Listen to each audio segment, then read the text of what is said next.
जिसका जिंदगी का मकसद नहीं होता, जिसका कोई एम नहीं होता, जिसकी कोई मंजिल नहीं होती, जिसका कोई मकाम नहीं होता, जिसने किसी जगह पे पहुंचना नहीं होता, वो हमेशा गोल मोड़ होता है फुटबॉल की तरह। उसे किक कराते लो जी, वो उड़ गई थी किसी और जगह पे, वो उड़ गई थी किसी और जगह पे,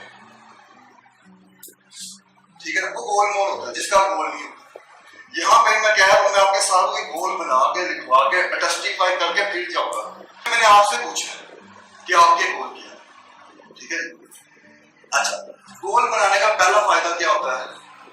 आपको जिंदगी में डायरेक्शन मिल जाती है। पहली चीज, व्हाई यू मेक गोल्स, गोल बनाने से आपको डायरेक्शन मिल जाती है, डायरेक्शन। दूसरी चीज, आपको एक रोड मैप मिल जाता है, आपको पता है यार इस तरह से मैंने जाना है। थर्ड, आप में होप आ जाती है, उम्मीद, आप रिस्पॉन्सिबल हो जाते हो, रिस्पॉन्सिबल, जिम्मेदार, ठीक है जी, आप जिम्मेदार हो चुके हो, आपका कॉन्फिडेंस लेवल बढ़ जाता है, आप चीजों को मैनेज करना सीख लेते हो।